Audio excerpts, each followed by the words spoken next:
My dear students of Honors Second Year, how are you all?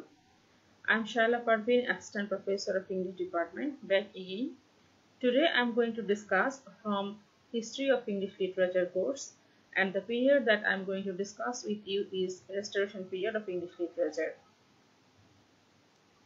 Restoration period, it is supposed to be lasted from 1660 to 1700.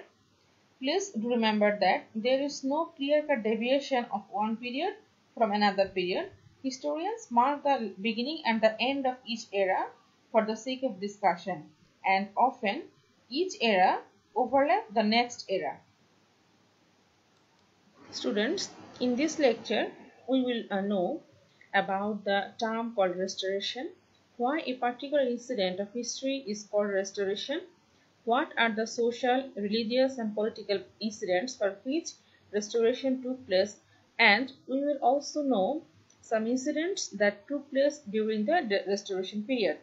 Moreover, we will also know some introductory information about restoration literature.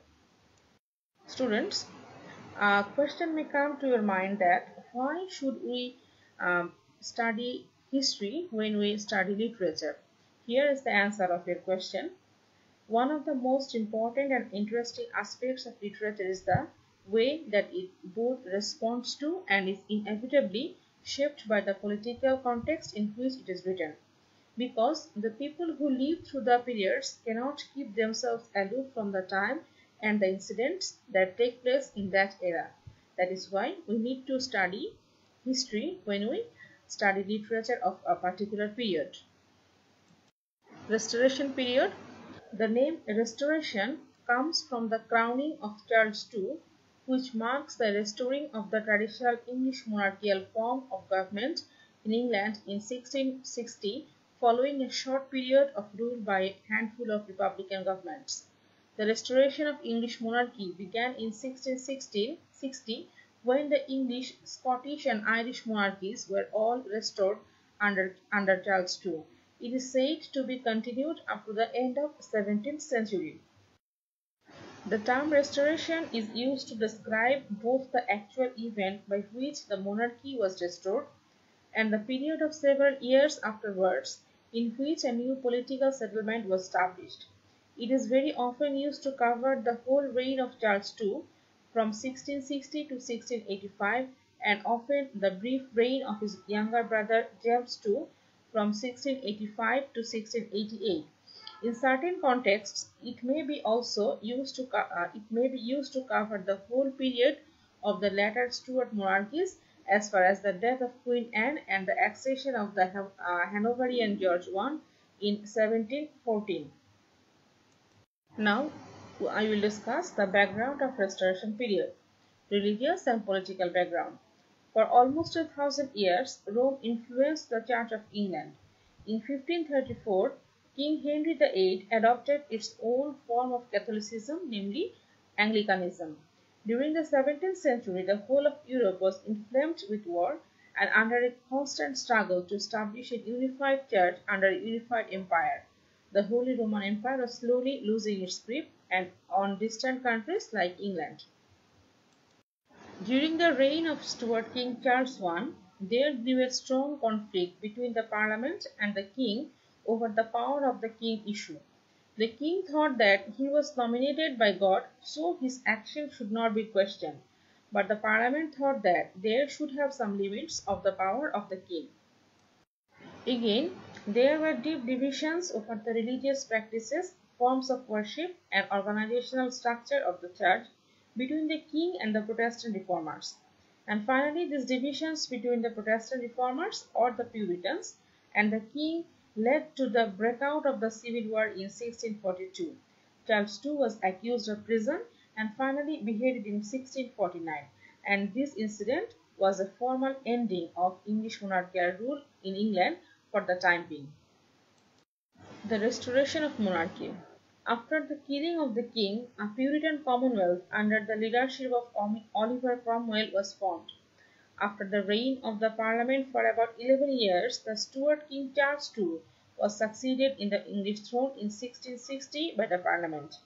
This incident of restoring the monarchy in English throne is known as the restoration of monarchy in the history. This incident had a great impact in the life of the English people. Other than the social changes that was brought about in this age, the writings of the era took a new form and was distinct from other ages of English literature. General conditions of Restoration period. The Puritans were too much rigid and strict as far as religion is concerned. They banned the theatre. When the English people were released from the restraints, they abandoned the decencies of life and the reverence of law, as a result of which people started to indulge into sensual pleasure and licentious conduct with the support of the king. So, socially, morally, and politically, England was turning into a rotten country. The literature of this time often seems more like the delirium of illness than the expression of a healthy mind. The return of Charles II to power in 1660 was a major event in English theatre history.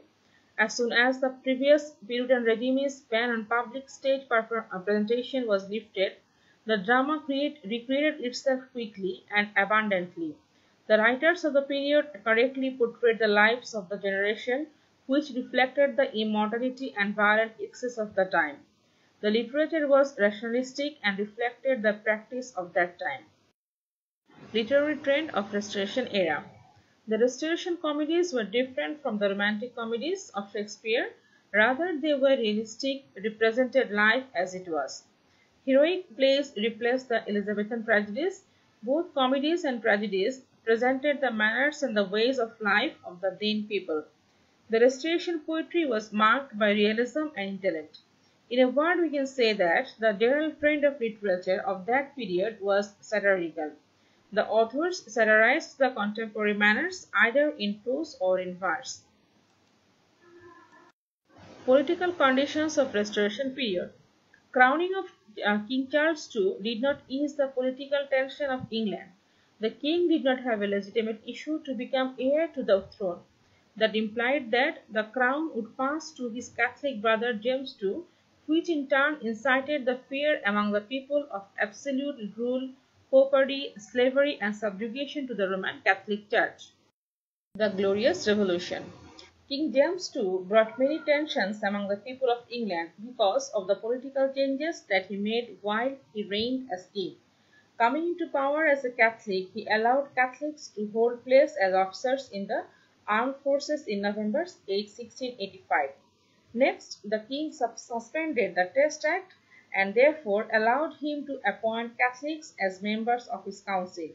In April 1687, King James passed the Declaration of Indulgence Act, which removed all laws against the rights of the Catholics. The Protestants and the Anglicans were continually being suppressed more and more and feared that King James and his son would be the start of a Roman Catholic dynasty again in England. All this led the people of England to search for a new leader in fear of a Catholic monarchy.